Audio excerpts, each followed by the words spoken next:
ఓర్చుకోలేక TDP నాయకులు ఆ minister మీద ఆరోపణలు చేస్తారు తప్ప దీంట్లో ఎటువంటి మా నాయకుడు తప్పు చేయలేదు, వాళ్ళు ఆరోపణలు తప్ప అంటారు. మీ నాయకుడు తప్పు చేసినట్టు ఒప్పుకుని అడగలే. కంకర ఎందుకు వచ్చిన దానికి సమాధానం చెప్పాను. ముందు సమస్య వచ్చింది కంకర కోసం కదా, దొంగతనం చేశాను కదా, దొంగను పట్టించే సరిపోయే కదా మీ మంత్రి. మేమే ఇప్పుడు ఇది సమస్య వచ్చింది కంకర దొంగతనం చేసాం, ఎడ్డాడుగా పట్టించాము, ప్రెస్ వాళ్ళ ముందనే చూపించాము, పల్లా పిలిచిపోయి స్టేషన్లు ఇచ్చాము. స్టేషన్లు ఇచ్చే గంటకు వినే ఇక దొంగలు విచారించి పంపించిన సమస్య లేదు కదా. ఇప్పుడు మన చేపలలో ఆయన మీద పెడితే చంద్రబాబు నాయుడు ఇమ్మీడియట్ కేసు కట్టి లోపల ఇచ్చినాడు అంటే మీరు విచారించి పోగదా. అనవసరంగా ఈ ప్రశాంతంగా ఉండే రాయచోటి, లక్కిడిపల్లె, పాత తాలూకు కావచ్చు, రాయచోటి గుండె కాన్స్టిట్యూన్సీ కావచ్చు, ప్రశాంతంగా ఉండే జనజీవనాన్ని అతలాకోసం చేసి భయపెట్టించి రాజకీయం చేయాలని ఆలోచన చేస్తున్నాను. ప్రశాంత జీవనంలో బతాం మేము. ఎందుకంటే మరి కరువు పంప, వర్షాల మీద ఆధారపడే వాళ్ళం మేము. మాకేం ఎట్టుమాలు లెక్కలేవు. రచ్చలు పెట్టుకుంటే స్టేషన్లకు పాపం మావాళ్ళు తిరిగి వాళ్ళు పాపం కష్టం. అట్లని ఓపి పట్టుకోవడం అది చేతకాంతాల కింద చూసుకుంటే కాదు. అది మా తప్పులుంటే నిరూపించండి. మీరు అధికారం ఉంది, మీకు తప్పులుంటే నిరూపించుకోండి, తీసుకోండి, ఏం చేస్తారు చేసుకోండి.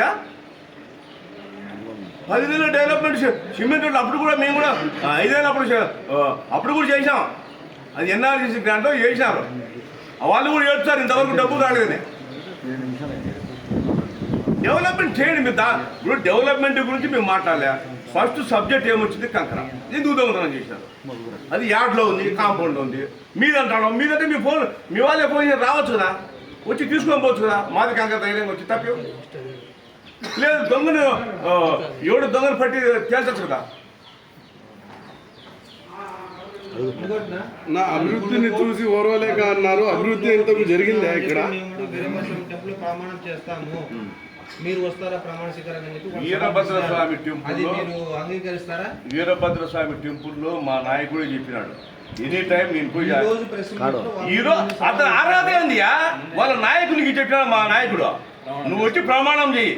11 కోట్లు కాదు, 11 నయా పైసలు నా రాజకీయ చరిత్రలో ఒక దెయ్యాన్ని అడగలేదు. నన్నే, నా కుటుంబ సభ్యులే, మళ్ళీ బయట వాళ్ళు కాదు, ఆయన కుటుంబ సభ్యుల దగ్గరనే పంపించాడంట 19లో వాళ్ళ నాయకుడు. దానికి వచ్చి ప్రమాణం చేయాలి. మా నాయకుడు రెడీగా ఉన్నాడు. అతనే ఫోన్కి గొట్టంగాడు. అతను అర్హతేంది. ఈరోజు అధికార బుద్ధుని బుర్రని తిరుగుతాడు. ఇన్నేళ్ళు ఆడినాడు, ఎంపీటీసీ పోయి అయిపోయింది. ఎన్నేళ్ళు ఎక్కడున్నాడు? 2 రోజులు ప్రసాద్ బాబు దగ్గర ఉన్నాడు. పేర్లతో ఎందుకు పేర్లు మాకు వచ్చింది, ఆ పేర్లు ఉచ్చరించాలంటే నాకే రాలే వద్దు. ఇప్పుడు పొద్దున్న ప్రసాద్ బాబు ఎంతమంది దిగిన పాపం ఆడ ఏం జరిగిందో మళ్ళీ ఆయన దగ్గరికి పోయినాడు. రేపు ఆయన అధికారం పోతే ఇంకోరి దగ్గరికి ఎవరికి పోతాడో ఆ ఉండేటోళ్ళంతా. మేమంతా అట్లా పోయేళ్ళం కాదు. అధికారం ఈ బుద్ధుంటా రేపు పోతుంది. ఒక నమ్ముకున్నాక ఉండావంతే.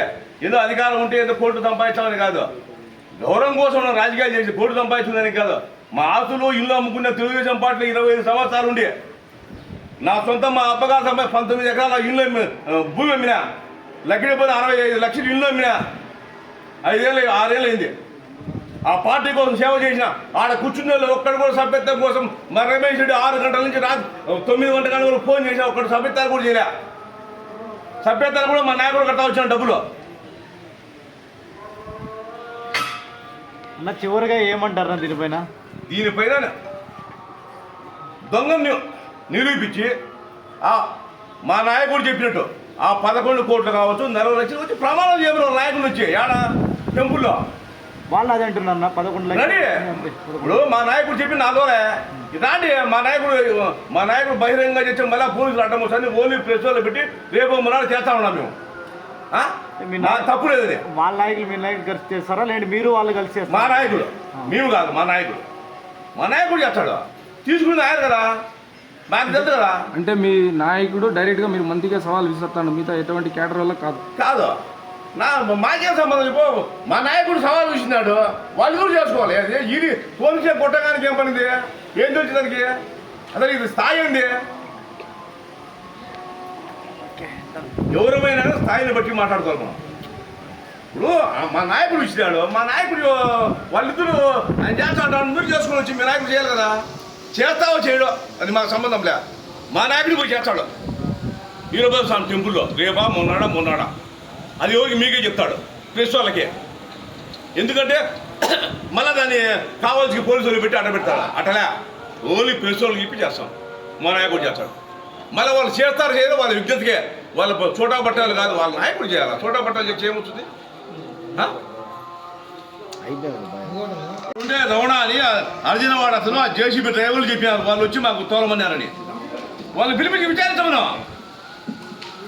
నేను మాకే చూచాడా ఎవరు తోలేదే? ఇప్పుడు చెప్పి ఇప్పుడు ప్రెస్ పెట్టి పెట్టినా బండ్లు పెట్టిపోయాట, వాళ్ళ పేర్లు చెప్పమని వెళ్ళిపోయాట. ఎక్కడన్నా ఆడ కాంక్రీట్ తిరుగు మేము స్వయం పోయినాం కదా, ఆడ బండ్లు పెట్టి పక్కన ఉన్నాడంట. ఇప్పుడు ప్రెస్ మీట్ పెట్టాను, వినోద్ పేరు మోదే పేరు ఎవరు వచ్చి చెప్పండి అంట. వాళ్ళే చెప్పారు, వాళ్ళు చెప్పాను, వాళ్ళు చెప్తారు ఎవరు అంటే డ్రైవర్లు, జేసీబీ డ్రైవరు, టిప్పర్ డ్రైవరు, వాళ్ళ అసిస్టెంట్ రమణ అని మధ్యలో అర్జున వాడుతున్నాను. అతను కూడా అతన్ని విచారించండి మీరు కూడా, నెంబర్ ఎవరు చెప్తారు. అన్న మీరు రోజుకు ఒక పేరు చెప్తున్నారు, దీనిపైన ఎంత నిజం అనుకోవచ్చు? ఏం పేరు చెప్పలేదు చెప్తాను కదా మీరు, వాళ్ళు చెప్పారు. అప్పుడు చెప్పరా మళ్ళీ చెప్పినాడు మాకు ఎవరు బండ్లు పెట్టిపోయిందంటే పలానా పెట్టిపోయినాడని, పలానా పేరు చెప్పమని. సంబంధం రమేష్ రెడ్డి కదా, ఇప్పుడు మంత్రి ఒప్పుకున్నాడు ఏమని, నా పేరు చెప్పి నా మనుషులు ఎత్తపోయాని. నీ పేరు చెప్పి మనుషులు ఎత్తకపోతే ఏమి ఇమీడియట్ గా వాళ్ళు అరెస్ట్ చేస్తారు.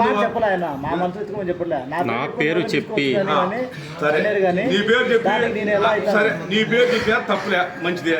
నువ్వు దాన్ని విచారించి నీకు తేల్చాలి కదా. దొంగ నిరూపి బయట పెట్టాలి కదా, ఎవరున్నా కానీ దొంగ మావాడే అనుకో, నువ్వు నిరూపితావు కదా. అలాంటప్పుడు మా మీద వ్యక్తిగతంగా మీరు ఎందుకు అక్కడ చెప్పారమ్మా, ఆడ చెప్పారు, మేము వాళ్ళ మనుషులు చెప్పారు, వాళ్ళ రోజులు పెట్టారు, తోలమన్నారు, మాదే కంకరం చెప్పారని.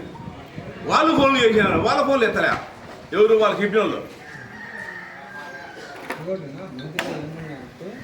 నా పేరు చెప్పి ఎవరో ఒక లోడ్ తీసుకొని పోయినారు. ఒక లోడ్ సంబంధం లేదు. మా మా మా నాయకుడు అగ్రిమెంట్ చూపించాడు, పౌరపటా చూపిస్తున్నాడు. రోడ్డు సంబంధం లేనప్పుడు ఆ కంకర్ ఏం పని నీకని నేను అడిగేది. కంకర్ ఎవరో ఒకటి డంపింగ్ నేనే చేసుకుంటా, నువ్వే చేస్తావు. దొంగతనం చేసేట, దొంగతనం చేసి రైట్ పట్టుకున్నాము, పట్టుకొని స్టేషన్కి చేసాము.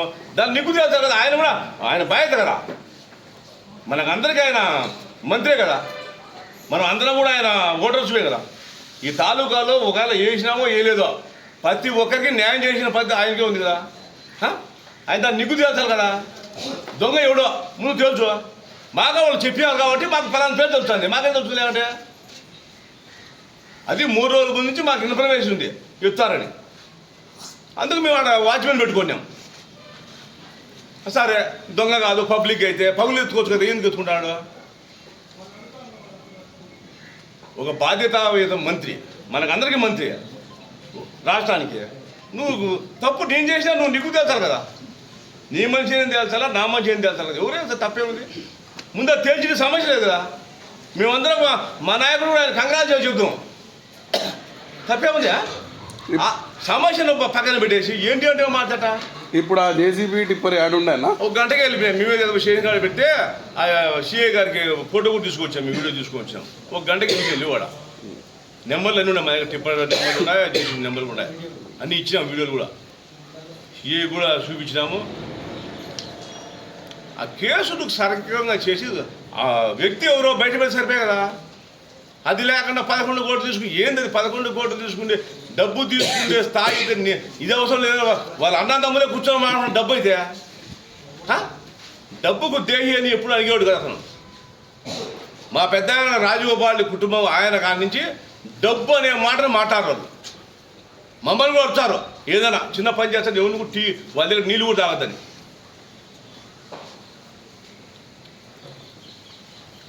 మిషన్ పైన 12 కోట్లు బొనియంతో పైన వేసింది మీరు ఆలోచిస్తున్నారు. ఎన్ని ఎవరికి తెల్దా నీకు? ఈ క్రషర్ మీద ఎందుకు వచ్చావు? అవన్నీ మా నాయకుడు అన్ని డీటెయిల్స్గా మాట్లాడలేదు, అది మళ్ళీ మాట్లాడవచ్చు ఆయన. ఇప్పుడు ఒక క్రషర్ కాదు నువ్వు విజయం చేసేది, అన్నీ చేయాలి. ఫైనల్లీ ఈరోజు పెట్టిన ప్రెస్ మీట్కి మీరు ఏమంటారు? ఎవరు పెట్టే ఇప్పుడు మీరు చెప్పేది లాస్ట్. ఇప్పుడు దొంగ నిగ్గు తేల్చి ప్రజాస్వామ్యయుతంగా నువ్వు డెవలప్మెంట్ చేయండి, అంతేగాని ఇటు ఒకరి మీద నిందలు మోపుకుంటా మీరు ప్రమాణకం మీరు చేస్తారో చేయరు, మా నాయకుడికి చేస్తాడు. ఆ టైం ఎప్పుడో మీకు ఫిక్స్ చేస్తాడు, ఎవరికి ప్రెస్ వాళ్ళకు. రేపా మొన్నాడు అవతలమన్నాడండి 11 కోట్లు మేము తీసుకోలేదు. 11 కోట్లు కాదు, 11 నయా పైసలు కాదు. ఆయన 62 సంవత్సరం నుంచి రాజకీయ చరిత్రలో మా పెద్ద ఆయన కాడి నుంచి తీసుకొని చేస్తాడు. ఆయన 40 లక్షలు ఇచ్చినా ఆయన చేస్తాడు. వాళ్ళు చేస్తారో చేయరు, వాళ్ళ విజ్ఞతకి అది. ఇట్టోళ్ళు ప్రమాణం చేసి ఏముంది వీళ్ళ ప్రమాణం దండిగా ఉండే ఏలటి చేయించా నేను ఇంకొక నెక్స్ట్ ఎపిసోడ్లో. వీళ్ళు ఏమేమి చేయించా అయ్యి ఒకదానికే పోలేంగా దండిగా ఉండే వాళ్ళే వీళ్ళ జాతకాలన్నీ. 10 నెలలకే ఇన్నేళ్లలో మేము ఎక్కడనే కానీ ఒక నెల సింగిల్ ఎనిపి తీసుకునేవాను. ఇప్పుడు నిరూపించమను ఎవరి దగ్గర కానీ మా నాయకులు ఎవరినా కానీ నీ జాతకం 10 నెలలకే చూపించాను నేను.